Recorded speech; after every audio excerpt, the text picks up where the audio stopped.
Video में हम लेकर आए हैं आपके लिए महत्वपूर्ण क्वेश्चन आंसर हिंदी साहित्य में। तो सभी लोग आ जाइएगा, वीडियो को लाइक कर लें, चैनल को सब्सक्राइब कर लें और ज़्यादा से ज़्यादा वीडियो को शेयर करें। रोज आपके लिए क्लास लाई जाती है।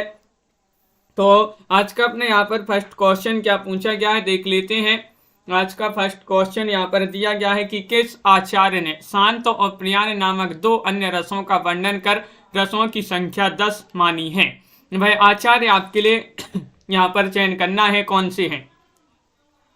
क्वेश्चन क्या पूछा गया बताइएगा, चयन कीजिएगा सभी लोग। महत्वपूर्ण क्वेश्चन यहाँ पर दिया गया है। भामाय वामन रुद्र दंडी। तो 41 में आप सभी का सही आंसर आ रहा है विकल्प नंबर सी, यानी कि रुद्रट आपका सही आंसर होगा। क्या होगा सही आंसर? रुद्रट आपका यहाँ पर सही आंसर है। सी वाला विकल्प जिन्होंने भी चयन किया है उनका सही आंसर होगा, बिल्कुल सही। बहुत बढ़िया। अगला क्वेश्चन यहाँ पर देखिएगा। क्वेश्चन नंबर आपसे यहाँ पर पूछा गया है 42वां क्वेश्चन है, काव्य दर्पण के रचयिता कौन माने जाते हैं? बताइएगा। सीमा जी, कंचन जी, उमेश जी, सभी के कमेंट यहाँ पर देखते जा रहे हैं। काव्य दर्पण के रचयिता बताना है। दंडी है, रामदयन मिश्र है, कन्हैयालाल पोतदार है, मम्मट है, ये आपको चयन करना है। काव्य दर्पण जो रचना है ये किन की रचना मानी जाती है? 42 में चयन करना है। तो विकल्प नंबर आपका यहाँ पर मोटिवेशनल जी क्या होगा सही आंसर? चयन कीजिएगा, 4 विकल्प आपके दिए गए हैं। काव्य दर्पण के रचयिता कौन माने जाते हैं? और आप सभी का सही आंसर आ रहा है, क्या होगा सही आंसर? काव्य दर्पण किन की रचना मानी जाती है ये आपसे यहाँ पर पूछा गया है। तो आप सभी लोगों का यहाँ पर सही आंसर आ रहा है विकल्प नंबर क्या होगा सही आंसर? तो सभी लोगों ने यहाँ पर चयन किया है कि विकल्प नंबर 1 सही आंसर है। दंडी आपका सही आंसर होगा। दंडी यहाँ पर विकल्प नंबर 1 जो है वह आप सभी का सही आंसर है। अगला क्वेश्चन यहाँ पर देखिएगा। क्वेश्चन नंबर आपसे यहाँ पर पूछा गया है 43। निम्नलिखित में से आपको बताना है निम्नलिखित आचार्यों को उनके सिद्धांतों के साथ सम्मिलित करना है। कौन सा विकल्प आपका? यहाँ पर आपका बी होगा सही आंसर। दंडी नहीं, रामदयन मिश्र होंगे सही आंसर। रामदयन मिश्र होंगे सही आंसर, विकल्प नंबर 2। रामदयन मिश्र आप सुधार लीजिएगा इसको, विकल्प नंबर बी। निम्नलिखित आचार्यों को उनके सिद्धांतों के साथ सम्मिलित करना है। चलिए सम्मिलित कर देते हैं। यहाँ पर 43वां क्वेश्चन यहाँ पर पूछा गया है। यहाँ पर देखिएगा तो ये कूट भी आपके दिए गए हैं और इनके माध्यम से आपको सम्मिलित करना है। तो सबसे पहले यहाँ पर कौन दिए गए हैं? भट्ट लोल्लट। भट्ट लोल्लट जो हैं ये उत्पत्तिवाद के माने जाते हैं, उत्पत्तिवाद से संबंधित हैं। शंकुक जो है अनुमितिवाद से संबंधित हैं। भट्ट नायक भुक्तिवाद से, अभिनव गुप्त अभिव्यंजनावाद से संबंधित माने जाते हैं। ये वाला विकल्प यहाँ पर जो बी है वह आप सभी का सही आंसर होगा। 2, 3, 4, 1 विकल्प नंबर 2 आप सभी का यहाँ पर सही आंसर होगा। हाँ शिल्पा जी बिल्कुल। आगे बढ़ते हैं। भारतीय काव्यशास्त्र में साधारणीकरण की कल्पना सर्वप्रथम किसने की है? 44 में आपको चयन करना है। भट्ट लोल्लट ने, शंकुक ने, भट्ट नायक ने, अभिनव गुप्त ने। 44 में आप सभी का क्या होगा सही आंसर? ये चयन कीजिएगा, महत्वपूर्ण क्वेश्चन है। काव्य शास्त्र में साधारणीकरण की कल्पना सर्वप्रथम किसने की है? तो आप सभी का यहाँ पर सही आंसर आ रहा है 44 में विकल्प नंबर सी सही आंसर होगा। भट्ट नायक ने। भट्ट नायक आपका यहाँ पर सही आंसर होगा, विकल्प नंबर 3 जिन्होंने भी चयन किया है उनका यहाँ पर सही आंसर है। अगला क्वेश्चन यहाँ पर देखिएगा। यहाँ पर ये जो पंक्तियां दी गई हैं, सतबो द्रेका दाखंड स्वप्न प्रकाशास नंद चिन्महा वेदांत स्पर्शा शून्या ब्रह्म स्वाद सहोदरा। ये जो पंक्तियां हैं ये आपको यहाँ पर बताना है किसका ये कथन है। ये कथन आपसे पूछा गया है तो बताइएगा, महत्वपूर्ण ये कथन दिया गया है। क्वेश्चन नंबर 45 में पूछा गया है। तो शंकुक, भट्ट नायक, विश्वनाथ या फिर कुंतक। तो 45 में आप सभी का सही आंसर ये विश्वनाथ का कथन माना जाता है। विकल्प नंबर सी वाला जो विकल्प है वह आप सभी का यहाँ पर सही आंसर होगा। विश्वनाथ आपका सही आंसर। तुलसीदास ने काव्य प्रयोजन में किसे मान्यता दी है? तुलसीदास ने काव्य प्रयोजन में किसे मान्यता दी है? लोक रंजन को, लोक मंगल को, यश को, आनंद को। 46 में चयन करना है। विशाल जी, अपर्णा जी, क्या होगा सही आंसर? 46 में चयन कीजिएगा। तुलसीदास ने काव्य प्रयोजन में किसको मान्यता दी है? तो आप सभी का सही आंसर आ रहा है लोक मंगल। लोक मंगल विकल्प नंबर बी आप सभी का यहाँ पर सही आंसर होगा। विकल्प नंबर 2 जिन्होंने भी यहाँ पर चयन किया है उनका यहाँ पर सही आंसर है। बहुत बढ़िया, बिल्कुल सही आंसर चयन किया है। कुलपति मिश्र ने काव्य प्रयोजन में किसे मान्यता दी है? 47वां क्वेश्चन यहाँ पर पूछा गया है। 47 में चयन कीजिएगा, बताइएगा यश या फिर संपत्ति या फिर आनंद या फिर सभी। 47 में आपको चयन करना है कि कुलपति मिश्र जो है इन्होंने काव्य प्रयोजन में किसे मान्यता दी है। तो 47 में आप सभी का सही आंसर आ रहा है विकल्प नंबर डी यानी कि सभी को। सभी आपका यहाँ पर सही आंसर है। यश, संपत्ति और आनंद, डी वाला विकल्प आप सभी का सही आंसर है। आस्था जी, रस विवेचन में चित्र तुरंग न्याय की कल्पना किसने की है? क्वेश्चन नंबर 48 में आपको बताना है। भट्ट लोल्लट ने, शंकुक ने, भट्टनायक ने, अभिनव गुप्त ने। बताइए। 48वां क्वेश्चन है, रस विवेचन में पूछा गया है। रस विवेचन में चित्र तुरंग न्याय की कल्पना किसने की है? 48 में आपको चयन करना है। तो आप सभी का यहाँ पर सही आंसर आ रहा है विकल्प नंबर बी यानी कि शंकुक आपका सही आंसर होगा। शंकुक आपका सही आंसर है। विकल्प नंबर 2 जिन्होंने भी चयन किया, राखी जी, दीपक जी, बिल्कुल सही आंसर होगा शंकुक। आपको बताना है कि निम्नलिखित में से किसने रस का विरोध किया है। 49 में आपको चयन करना है। भरत मुनि ने, वामय ने, भट्टनायक ने, अभिनव गुप्त ने। तो 49 में आपको चयन करना है किसने रस का विरोध किया है। ये आपसे पूछा गया है 49वां क्वेश्चन और आप सभी का यहाँ पर सही आंसर आ रहा है विकल्प नंबर आप सभी का क्या होगा सही आंसर? बी आपका सही आंसर है यानी कि भामय आप सभी का सही आंसर होगा। भामय आपका सही आंसर होगा। विकल्प नंबर 2 जिन्होंने भी चयन किया उनका सही आंसर है। भरत मुनि के रससूत्र के प्रथम व्याख्याता बताइए। भट्ट लोल्लट हैं, शंकुक हैं, भट्टनायक हैं, अभिनव गुप्त हैं, कौन माने जाते हैं? भरत मुनि के रससूत्र के प्रथम व्याख्याता कौन माने जाते हैं? 50 में आपसे पूछा गया है। आनंद जी, उमेश जी, आप सभी का सही आंसर आ रहा है 50 में। विकल्प नंबर 1 आपका यहाँ पर सही आंसर होगा भट्ट लोल्लट। भट्ट लोल्लट आपका यहाँ पर सही आंसर है। विकल्प नंबर 1 जिन्होंने भी चयन किया है उनका सही आंसर है। बिल्कुल सही, बहुत बढ़िया। अगला क्वेश्चन यहाँ पर देखिएगा क्या पूछा गया है। क्वेश्चन नंबर 51 दिया गया है कि निम्नलिखित में से कौन सी रचना अप्पय दीक्षित की नहीं है? यह एकावली, कुवलयानंद, चित्र मीमांसा या फिर वृत्ति वार्तिक। 51 में आपके लिए चयन करना है क्या होगा सही आंसर? कौन सी रचना अप्पय दीक्षित की नहीं है? तो आप सभी का यहाँ पर सही आंसर आ रहा है 51 में विकल्प नंबर 1 सही आंसर है। एकावली आपका यहाँ पर सही आंसर होगा। एकावली आपका सही आंसर है। एकावली जो रचना है ये अप्पय दीक्षित की नहीं मानी जाती है। विकल्प नंबर ए वाला होगा सही आंसर। सालू जी, अगला क्वेश्चन देखिए। काव्य शोभाय करान धर्मान अलंकारान प्रक्षते, ये कथन किसका माना जाता है? 52 में बताने कुंतक, दंडी, वामन या फिर मम्मट। तो 52 में आप सभी का क्या होगा सही आंसर? बताइए। काव्य शोभाय करान धर्मान अलंकारान प्रक्षते, ये कथन माना जाता है किनका? विकल्प नंबर आपका यहाँ पर बी सही आंसर होगा। जो दंडी जी हैं, दंडी, उन्हीं का ये कथन माना जाता है। विकल्प नंबर 2 आप सभी का यहाँ पर सही आंसर होगा। अगला क्वेश्चन देखिएगा। 53वां क्वेश्चन यहाँ पर पूछा गया है। ये रहा क्वेश्चन नंबर 53। क्या पूछा गया है यहाँ पर देखिए। यहाँ पर पूछा है काव्य शोभाया कर्ता धर्म गुणा तदति हे तवस्त वलंकारः, कथन एक इसका माना जाता है। ये आपको चयन करना है। 53 में क्या होगा सही आंसर? कुंतक का कथन है, वामन का कथन है, दंडी, मम्मट। तो 53 में आपका सही आंसर आ रहा है, ये कथन माना जाता है किनका? तो विकल्प नंबर आपका यहाँ पर 53 में जो दिया गया है बी, वह आप सभी का सही आंसर है। जो वामन है उन्हीं का ये कथन माना जाता है, वामन आपका सही आंसर है। विकल्प नंबर 2 आप सभी का सही आंसर है।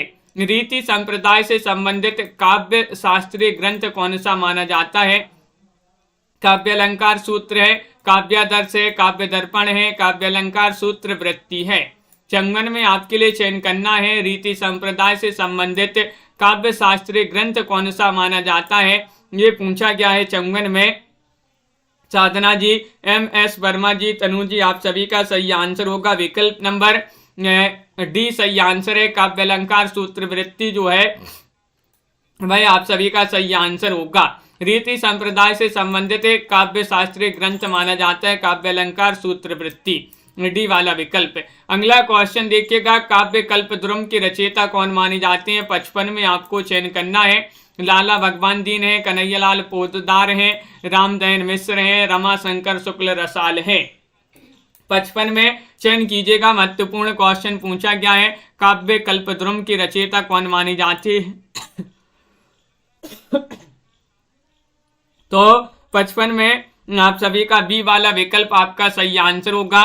कन्हैयालाल पोद्दार आपका सही आंसर है, बी वाला विकल्प जो है वह आप सभी का सही आंसर है। 55 में कन्हैयालाल आपका सही आंसर है। काव्य कल्पद्रुम की रचयिता पूछा गया है, 55वां क्वेश्चन है।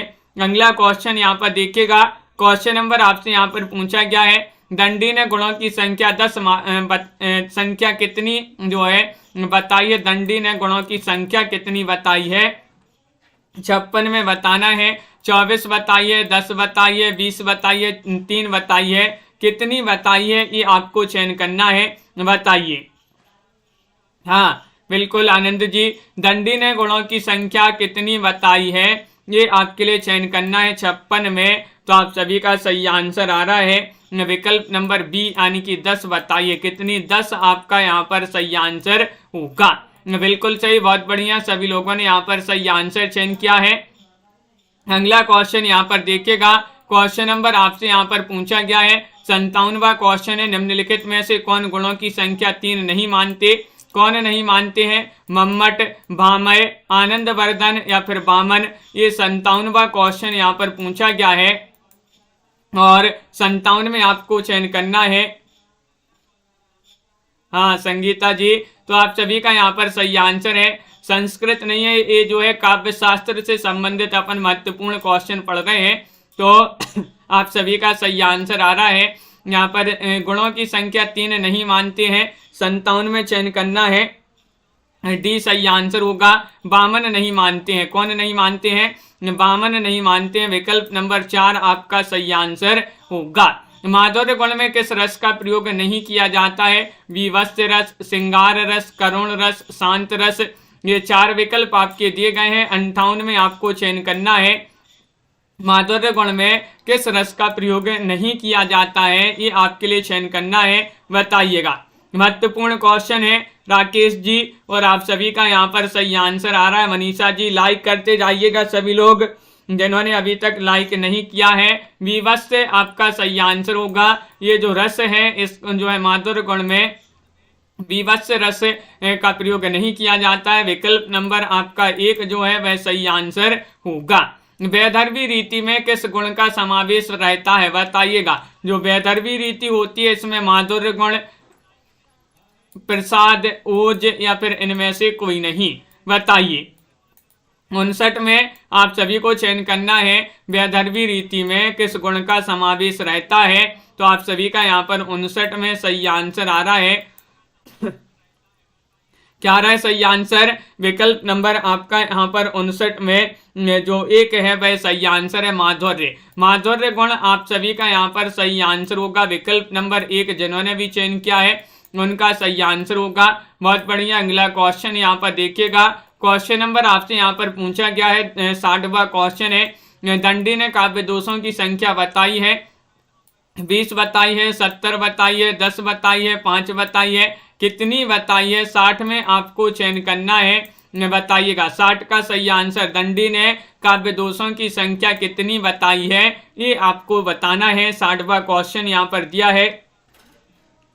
तो आप सभी का यहाँ पर सही आंसर होगा विकल्प नंबर सी आपका सही आंसर होगा। मनीषा जी बिल्कुल 10 आपका सही आंसर होगा। क्या होगा सही आंसर? 10 आपका। प्रिंस जी सही आंसर है, बहुत बढ़िया, बिल्कुल सही आंसर। अगला क्वेश्चन है, जगन्नाथ को पंडित राज की उपाधि किसने दी थी? अकबर ने, औरंगजेब ने, अलाउद्दीन ने या फिर शाहजहां ने? तो बताइए, जो जगन्नाथ जी थे इनको पंडित राज की उपाधि जो है वह किसने दी थी, ये आपसे पूछा गया। 61वां क्वेश्चन है। तो आप सभी का यहाँ पर सही आंसर आ रहा है विकल्प नंबर डी यानी कि शाहजहां होगा सही आंसर। क्या है सही आंसर? शाहजहां आपका विकल्प नंबर जो 4 वाला विकल्प है वह आप सभी का यहाँ पर सही आंसर होगा। शाहजहां जो थे इन्होंने पंडित राज की उपाधि जो दी थी जगन्नाथ को, किन्होंने? शाहजहां ने।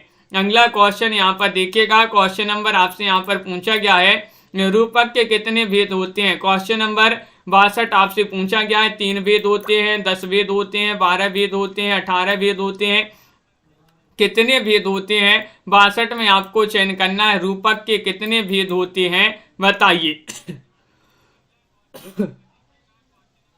रूपक के कितने भेद होते हैं ये आपसे पूछा गया है। 62वां क्वेश्चन है और आप सभी का यहाँ पर सही आंसर है 10 भेद होते हैं। कितने होते हैं? 10 आपका यहाँ पर सही आंसर होगा। विकल्प नंबर बी जिन्होंने भी चयन किया है उनका यहाँ पर सही आंसर होगा। 10 भेद होते हैं रूपक के, याद रखिएगा।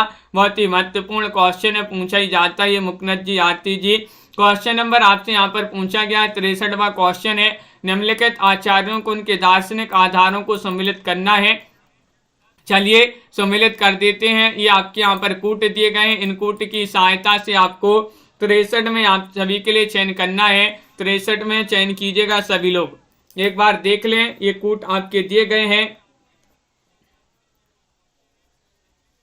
और आप सभी का यहाँ पर देखिएगा, इनको सम्मिलित कर देते हैं 63 में। भट्ट लोल्लट जो है इनका जो आचार्यों के दार्शनिक आधार कौन है? भट्ट लोल्लट का माना जाता है कौन सा? मीमांसा दर्शन। और शंकुक जी का जो है वह न्याय, ये तो सही होगा, न्याय दर्शन। भट्ट नायक हो जाएंगे सांख्य दर्शन के, और अभिनव गुप्त जो है शैव वेदांत जो दर्शन होता है उसी के हैं। तो यहाँ पर आपका 3 जो है वह सही आंसर होगा। 3 वाला विकल्प जो है वह आपका सही आंसर है। अगला क्वेश्चन देखिएगा। क्वेश्चन नंबर आपसे यहाँ पर पूछा गया है, किस रस को रसराज कहा जाता है? श्रृंगार रस को, करुण रस को, हास्य रस को, वीर रस को? 64 में आपके लिए चयन करना है, क्या होगा सही आंसर बताइए। 64 में सभी लोग चयन करेंगे किस रस को रसराज कहा जाता है। तो महत्वपूर्ण क्वेश्चन है। 4 विकल्प आपके यहाँ पर दिए गए हैं और विकल्प नंबर आपका यहाँ पर सही आंसर आ रहा है। क्या आ रहा है सही आंसर? सभी लोग ये बता रहे हैं कि श्रृंगार रस। तो श्रृंगार रस को रसराज कहा जाता है। विकल्प नंबर 1 आप सभी का सही आंसर होगा। अगला क्वेश्चन देखिएगा। भरत मुनि ने नाट्य शास्त्र में भावों की संख्या बताई है, कितनी बताई है? 49 में बताना है, सॉरी यहाँ पर बताना है 65 में। तो 65 में आप सभी का 49 यहाँ पर पहले से ही जो है सही आंसर लिखा है। 49 आपका यहाँ पर सही आंसर होगा। बिल्कुल सही। भरत मुनि ने नाट्य शास्त्र में भावों की संख्या कितनी बताई है? 49 बताई है। आगे बढ़ते हैं तो ये देखिएगा 66वां क्वेश्चन है, राजशेखर ने रस के प्रतिष्ठाता किसे माना है बताइए। भरत मुनि को, नंदकेश्वर को, भामह को, मम्मट को? क्या होगा सही आंसर? चयन कीजिएगा सभी लोग। कमला जी, मेधा जी, आप सभी लोगों के कमेंट यहाँ पर देखते जा रहे हैं और 66 में आप सभी का सही आंसर होगा विकल्प नंबर बी यानी कि नंदीकेश्वर आपका सही आंसर होगा। विकल्प नंबर 2 आप सभी का सही आंसर है। नंदीकेश्वर जो है वह आप सभी का यहाँ पर सही आंसर होगा। अगला क्वेश्चन यहाँ पर देखिएगा। क्वेश्चन नंबर आपसे यहाँ पर पूछा गया है 67वां क्वेश्चन की निम्नलिखित में से संस्कृत के किस आचार्य ने विशेष गुणात्मा सूत्र के आधार पर रीति और गुण में अभेद माना है? 67 में आपके लिए चयन करना है। वामन ने, क्षेमेंद्र ने, कुंतक ने, राजशेखर ने? तो क्या होगा सही आंसर, चयन कीजिएगा। महत्वपूर्ण क्वेश्चन पूछा गया है। संस्कृत के वह कौन से आचार्य हैं जिन्होंने विशेष गुणात्मा सूत्र के आधार पर रीति और गुण में अभेद माना है? 67 में बताना है तो विकल्प नंबर आपका यहाँ पर एक सही आंसर होगा। राखी जी, वामन आपका यहाँ पर सही आंसर है। वामन जिन्होंने भी चयन किया है उनका यहाँ पर सही आंसर होगा। अगला क्वेश्चन देखिए, व्याकरण विरुद्ध प्रयोग से उत्पन्न दोष को कहते हैं, क्या कहते हैं ये आपको बताना है। 68 में बताइएगा, व्याकरण विरुद्ध प्रयोग से उत्पन्न दोष को कहते हैं, क्या कहते हैं। महत्वपूर्ण क्वेश्चन यहाँ पर दिया गया है। 4 विकल्प आपके यहाँ पर दिए गए हैं और आप सभी का यहाँ पर सही आंसर आ रहा है। इसको कहते हैं च्युत संस्कृति दोष। विकल्प नंबर 1 आपका यहाँ पर सही आंसर होगा। विकल्प नंबर ए बहुत सारे लोगों ने यहाँ पर बिल्कुल सही आंसर चयन किया है। च्युत संस्कृति दोष आपका सही आंसर होगा। यहाँ पर आपसे 69वां क्वेश्चन क्या पूछा गया है, देखिएगा। ये रहा कि निम्नलिखित कथनों को उनके आचार्यों के साथ सम्मिलित करना है। यहाँ पर क्वेश्चन नंबर 69 है, महत्वपूर्ण है। और 69 में यहाँ पर आपके कूट भी दिए गए हैं, ये आपके यहाँ पर कूट दिए गए हैं। क्या है 69 का सही आंसर, तो आप सभी का यहाँ पर कूट में सही आंसर यहाँ पर देख लिए है। देखिएगा, सौंदर्य अलंकारा के कौन हो जाएंगे, जिसके हो जाएंगे सौंदर्य अलंकारा के वामन। और शब्दार्थव सहतव काव्यम के कौन हो जाएंगे, ये तो सभी के लिए पता है, शब्दार्थ सहतव काव्यम भामय हो जाएंगे इसके। और रमणीयार्थ प्रतिपादका शब्दा काव्यम के कौन हो जाएंगे, पंडित राज जगन्नाथ। और काव्यास्य आत्मा ध्वनि, इसके कौन हो जाएंगे, इसके हो जाएंगे आनंद वर्धन। इस प्रकार यहाँ पर सम्मिलित किए गए हैं। कूट में आपका विकल्प नंबर 69 में आपका सही आंसर 1 होगा। सही आंसर ए वाला विकल्प जिन्होंने भी चयन किया है उनका यहाँ पर सही आंसर होगा, बिल्कुल सही। ध्वनिवादी आचार्य नहीं है, क्षेमेंद्र नहीं है, आनंद वर्धन नहीं है, मम्मट या फिर अभिनव गुप्त। 70 में आप सभी लोग चयन कीजिएगा, ध्वनिवादी आचार्य कौन नहीं है, चयन कीजिएगा। क्या होगा सही आंसर। 4 विकल्प दिए गए। महत्वपूर्ण क्वेश्चन यहाँ पर दिया गया है। कंचन जी, बबीता जी, लाइक अवश्य कर लें। बहुत सारे लोगों ने अभी तक लाइक नहीं किया है, वीडियो को लाइक करते जाइएगा। ध्वनिवादी आचार्य नहीं है पूछा है। 70 में विकल्प नंबर 1 सही आंसर होगा। क्षेमेंद्र आपका सही आंसर है। क्षेमेंद्र जिन्होंने विकल्प नंबर ए चयन किया है, ये जो है ध्वनिवादी आचार्य नहीं माने जाते हैं। विकल्प नंबर ए वाला जो है वह आप सभी का सही आंसर होगा। अगला क्वेश्चन यहाँ पर देखिएगा, औचित्य विचार चर्चा नामक ग्रंथ किसका माना जाता है। कुंतक का है, क्षेमेंद्र का है, मम्मट का है, वामन का है। क्वेश्चन नंबर 71 में आप सभी लोग चयन कीजिएगा, ये किनका ग्रंथ माना जाता है। औचित्य विचार चर्चा नामक ग्रंथ किनका माना जाता है, चयन कीजिएगा। 4 विकल्प आपके दिए गए हैं। महत्वपूर्ण क्वेश्चन आपसे यहाँ पर पूछा गया है।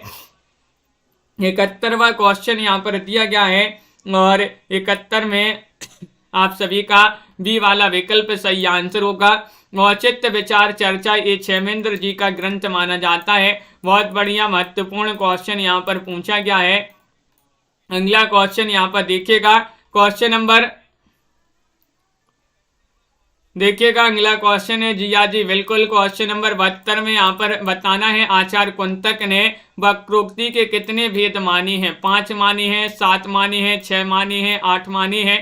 क्वेश्चन नंबर 72 में आपके लिए चयन करना है, क्या होगा सही आंसर। आचार्य जो कुंतक हैं इन्होंने वक्रोक्ति के कितने भेद माने, 72 में आपके लिए चयन करना है। और 72 में आप सभी का सही आंसर आ रहा है विकल्प नंबर सी सही आंसर है, यानी कि इन्होंने 6 भेद माने हैं। आचार्य कुंतक ने वक्रोक्ति के 6 भेद माने हैं, बिल्कुल सही आंसर है। बहुत बढ़िया। अगला क्वेश्चन यहाँ पर देखिएगा, क्वेश्चन नंबर आपसे यहाँ पर पूछा गया है 73। क्या पूछा है, काव्य आत्मा की संकल्पनात्मक अनुभूति है जिसका संबंध विश्लेषण विकल्प या विधान से नहीं है। वह एक श्रेयमयी प्रेम रचनात्मक धारा है, यह कथन किसका माना जाता है? 73 में आपको चयन करना है पंत प्रसाद रामविलास शर्मा अज्ञे किनका कथन माना जाता है, ये पूछा गया है आपसे।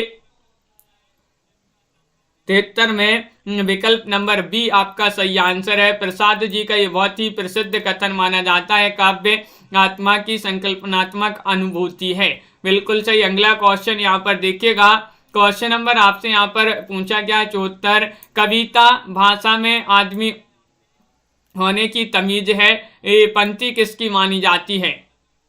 क्वेश्चन नंबर 74 है, कविता भाषा में आदमी होने की तमीज है, ये पंक्ति मानी जाती है महादेवी वर्मा, पंत प्रसाद धूमिल। क्वेश्चन महत्वपूर्ण है और आप सभी का क्या होगा सही आंसर, और आप सभी का यहाँ पर सही आंसर आ रहा है, क्या आ रहा है सही आंसर? तो क्वेश्चन नंबर 74 में आपका डी सही आंसर होगा, धूमिल आपका सही आंसर है। धूमिल जिन्होंने भी विकल्प नंबर डी बताया है, धूमिल, उनका यहाँ पर सही आंसर होगा। बिल्कुल सही। अगला क्वेश्चन देखिए, अभिव्यक्ति की अभिव्यक्ति जगत है, अतः कविता अभिव्यक्ति की अभिव्यक्ति है, ये पंक्ति किसकी मानी जाती है? 75 में आपको चयन करना है, सभी लोग चयन करिएगा। महत्वपूर्ण क्वेश्चन है, अभिव्यक्ति की अभिव्यक्ति जगत है, अतः कविता अभिव्यक्ति की अभिव्यक्ति है, ये पंथ माना जाता, सॉरी ये कथन माना जाता है किनका, ये पंक्ति मानी जाती है किनकी? 75 में आप सभी का एक सही आंसर है, आचार्य शुक्ल की पंक्ति मानी जाती है। विकल्प नंबर 1 आप सभी का सही आंसर होगा। विकल्प नंबर 1 आप सभी का सही आंसर है। अगला क्वेश्चन यहाँ पर देखिएगा, किस आचार्य ने सिद्धांत को रस निष्पत्ति के संदर्भ में अनुमानवाद की संज्ञा दी है? बताइएगा क्या होगा। 76 में भट्टलोल्लट ने, शंकुक ने, भट्टनायक ने, अभिनव गुप्त ने। तो 76 में आप सभी का सही आंसर आ रहा है, किस आचार्य के सिद्धांत को रस निष्पत्ति के संदर्भ में अनुमानवाद की संज्ञा दी है दी गई। तो आप सभी का यहाँ पर 76 का सही आंसर है शंकुक। शंकुक आपका सही आंसर है। विकल्प नंबर बी जिन्होंने भी चयन किया है उनका यहाँ पर सही आंसर है। हृदय दर्पण नामक ग्रंथ जो है ये किसने लिखा है? हृदय दर्पण नामक जो ग्रंथ है 77 में बताना है, मुकुल भट्ट ने, कुंतक ने, महिम भट्ट ने या फिर भट्ट नायक ने। हृदय दर्पण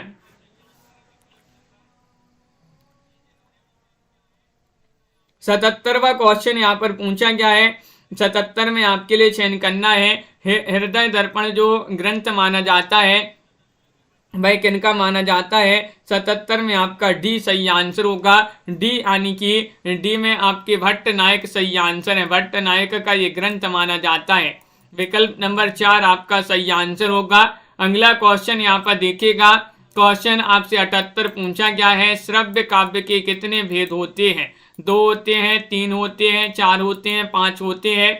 78 में चयन करना है सभी के लिए, श्रव्य काव्य के कितने भेद होते हैं? तो आप सभी का यहाँ पर सही आंसर आ रहा है 78 में विकल्प नंबर क्या होगा सही आंसर? चयन कीजिएगा नीतू जी और मुस्कान जी। आप सभी का सही आंसर होगा कि श्रव्य काव्य के 2 भेद होते हैं। कितने भेद होते हैं? 2 भेद होते हैं। बिल्कुल सही। और आप एक बार जो है बता दीजिएगा कौन कौन से 2 भेद होते हैं, कमेंट में जरूर बताइएगा। आगे बढ़ते हैं। अपस्मार क्या है? अपस्मार बताना, विभाव है, संचारी भाव है, अनुभाव है, स्थायी भाव है। 79 में आप सभी लोग चयन कीजिएगा। रतिपाल जी क्या होगा सही आंसर? 79 में अपस्मार क्या है ये आपको चयन करना है और सभी लोग बता रहे हैं अपस्मार माना जाता है, क्या माना जाता है? संचारी भाव माना जाता है। विकल्प नंबर आपका जो बी वाला विकल्प है वह आपका सही आंसर होगा। संचारी भाव आप सभी का सही आंसर लगा दें। बिल्कुल सही, बहुत बढ़िया। भक्ति रस को मूल रस किसने माना है? भक्ति रस को मूल रस भोज ने, उद्भट ने या फिर मधुसूदन सरस्वती एवं रूप गोस्वामी ने या भवभूति ने। 80 में आपको चयन करना है, भक्ति रस को मूल रस किसने माना है? 80 का सही आंसर क्या होगा? पंकज वर्मा जी। और आप सभी का यहाँ पर सही आंसर आ रहा है 80 में विकल्प नंबर जो सी है भाई आप सभी का सही आंसर है। मधुसूदन सरस्वती एवं रूप गोस्वामी आपका सही आंसर होगा। मधुसूदन सरस्वती और रूप गोस्वामी आप सभी का सही आंसर है, सी वाला विकल्प। भरत मुनि ने किसको अनुभाव का वेद नहीं माना है, बताइएगा। वाचिक को, कायिक को, आंगिक को, सात्विक को। 81 में आपके लिए चयन करना है। 81 में आप सभी का क्या होगा सही आंसर, बताइए। भरत मुनि ने किसको अनुभाव का वेद नहीं माना है, तो आप सभी का सही आंसर आ रहा है विकल्प नंबर सी सही आंसर है, यानी कि आंगिक को। आंगिक आपका सही आंसर है रुचि जी। विकल्प नंबर सी जो है वह आप सभी का सही आंसर होगा। आंगिक को जो है इन्होंने अनुभाव का वेद नहीं माना है। अगला क्वेश्चन क्या पूछा गया है, क्वेश्चन नंबर आपसे यहाँ पर 82 पूछा है। भानुदत्त ने अनुभाव के कितने वेद माने हैं, 3, 4, 5, 2। किन्होंने, भानुदत्त ने कितने अनुभाव के कितने वेद माने हैं। क्वेश्चन नंबर 82 है। 82 में आप सभी का सही आंसर होगा विकल्प नंबर बी आपका सही आंसर है, यानी कि 4 माने हैं। कितने माने हैं, 4 आपका सही आंसर होगा। 82 में आपका विकल्प नंबर, हाँ विकल्प नंबर 2 आप सभी का सही आंसर है। अगला क्वेश्चन यहाँ पर देखिएगा, क्वेश्चन आपका यहाँ पर 83 पूछा गया है। महत्वपूर्ण क्वेश्चन, रस के कितने अवयव हैं, अवयव पूछा गया है, बताइएगा कितने अवयव हैं। 4 हैं, 5 हैं, 3 हैं, 2 हैं। 83 में आपको चयन करना है रस के कितने अवयव माने जाते हैं, तो आप सभी का यहाँ पर 83 में सही आंसर आ रहा है। रस के जो है अवयव पूछा गया है, तो वह माने जाते हैं कितने, 5 अवयव माने जाते हैं रस के 5 अवयव माने जाते हैं। याद रखिएगा, महत्वपूर्ण क्वेश्चन यहाँ पर पूछा गया है। अगला क्वेश्चन यहाँ पर देखिएगा क्या दिया गया है। अगला क्वेश्चन, क्वेश्चन नंबर आपसे यहाँ पर 84 पूछा गया है। किस आचार्य ने औचित्य को रस का प्राण माना है। 84 में आपको चयन करना है किस आचार्य ने औचित्य को रस का प्राण माना है। आनंद वर्धन ने, क्षेमेंद्र ने, मम्मट ने या फिर कुंतक ने। तो क्वेश्चन नंबर आपसे यहाँ पर 84 पूछा गया है। 84 का सही आंसर चयन कीजिएगा। किस आचार्य ने औचित्य को रस का प्राण माना है, वह आचार्य आपके लिए बताना है, वह आचार्य कौन से हैं। तो यहाँ पर भी विकल्प नंबर 1 सही आंसर होगा। क्षेमेंद्र आपका सही आंसर होगा। क्षेमेंद्र आपका सही आंसर है। आनंद जी बिल्कुल, रस की 2 बार जो है क्लास हो चुकी है अपनी, अपन ने पढ़ चुके हैं। शाम को 7:30 बजे वाली क्लास में एक बार और आपकी जो है रस को पढ़ा देंगे। बिल्कुल आगे बढ़ते हैं। रमणीय अनुभूति, उक्ति, वैचित्र और छंद, इन तीनों का समांसित रूप कविता है। ये किसका कथन है। एक बार लाइक अवश्य कर लीजिएगा सभी लोग, जिन्होंने अभी तक लाइक नहीं किया है एक बार लाइक अवश्य कर ले। और क्वेश्चन नंबर 85 में आप सभी के लिए चयन करना है सही आंसर। तो 85 में आप सभी का सही आंसर है अतु जी। तो 85 में आप सभी का विकल्प नंबर बी होगा सही आंसर। डॉक्टर नगेंद्र का ये कथन माना जाता है। किनका कथन है, डॉक्टर नगेंद्र का, कि रमणीय अनुभूति, उक्ति, वैचित्र और छंद, इन तीनों का समांसित रूप कविता है। ये कथन डॉक्टर नगेंद्र का माना जाता है। बी वाला विकल्प आपका सही आंसर होगा। अगला क्वेश्चन देखिएगा, सांख्यिक अनुभावों की संख्या कितनी है।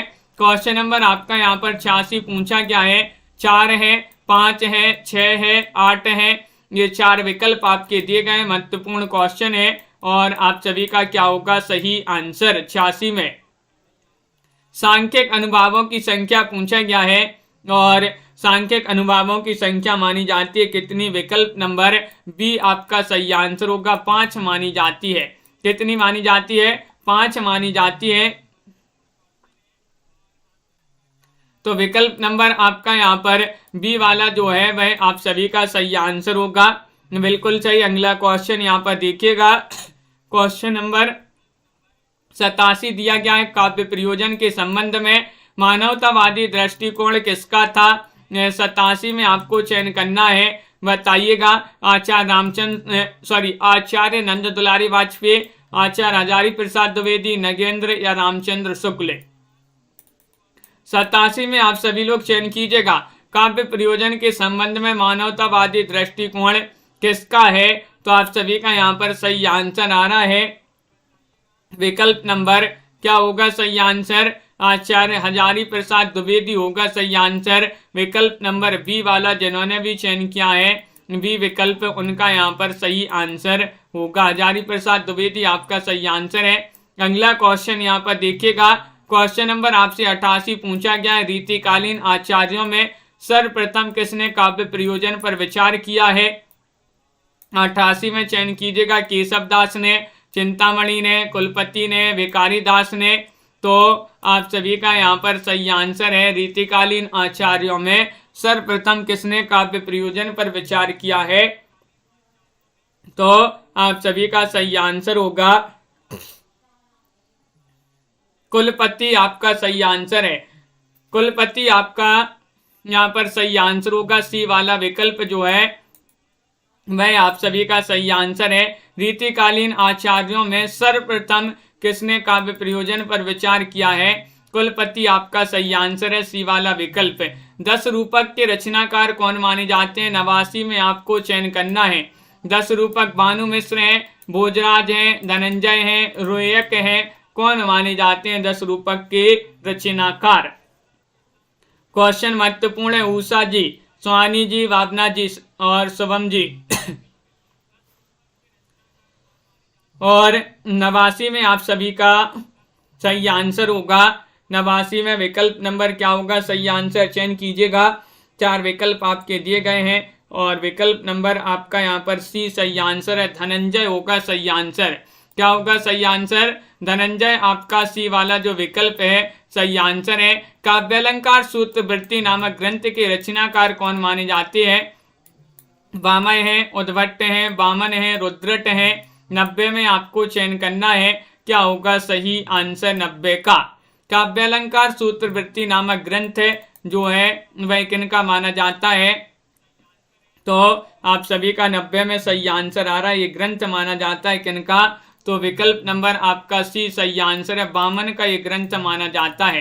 किनका, वामन आपका यहाँ पर सही आंसर होगा, सी वाला विकल्प जिन्होंने भी चयन किया है उनका यहाँ पर सही आंसर होगा।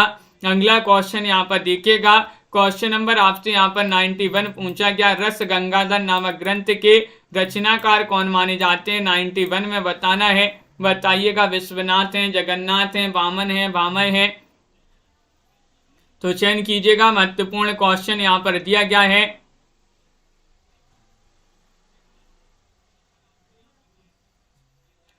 राखी जी, रस गंगाधर नामक ग्रंथ के रचनाकार कौन माने जाते हैं। 91 का सही आंसर पूछा गया है, विकल्प नंबर आपका बी सही आंसर होगा, जगन्नाथ। कौन माने जाते हैं, जगन्नाथ आपका विकल्प नंबर 2 जो है वह आप सभी का सही आंसर होगा। बिल्कुल सही, बहुत बढ़िया। इस प्रकार जो है महत्वपूर्ण क्वेश्चन आंसर अपने यहाँ पर आज की क्लास में थे। तो सभी लोग वीडियो को लाइक कर लें और चैनल को सब्सक्राइब कर लें। रस के कितने अवयव हैं, ये पूछा गया था। तो इस क्वेश्चन को क्या करना है, सुधारना है। यहाँ पर 5 बता दिए थे, ये गलत है, इसको आप सुधार लें। एक बार इसके 4 अवयव माने जाते हैं, भाव, विभाव, अनुभाव, संचारी भाव जो है इसके 4 अवयव माने जाते हैं रस के 4 भाव, स्थायी भाव, विभाव, अनुभाव और संचारी भाव 4 माने जाते हैं। बिल्कुल सही। इस प्रकार महत्वपूर्ण क्वेश्चन आंसर थे आज की क्लास में। तनु जी, सभी लोग इसी तरह से जुड़े रहिएगा। वीडियो को लाइक से अवश्य कर लें। जो पहली बार आए तो चैनल को सब्सक्राइब कर लें। तनु जी, मंजू जी, प्रीति जी, संगीता जी, मनीषा जी, राखी जी, दीपक जी, मुस्कान जी, MS वर्मा जी, विशाल जी, अपर्णा जी, मोटिवेशनल जी, रविंद्र जी, अनवी जी, मंजू जी, कंचन जी, भावना जी, आनंद जी, हाँ, नीतू जी, आरती, सरोज जी और आनंद जी, बिल्कुल, राखी चौहान जी, मंजू जी, निशा वर्मा जी, विशाल जी और सुरेंद्र नाथ जी, तनु पांडे जी, सभी के लिए बहुत बहुत धन्यवाद। प्रीति जी, कमला जी, मंजू जी, इसी तरह से जुड़े रहिएगा। वीडियो को लाइक से अवश्य कर लेंगे।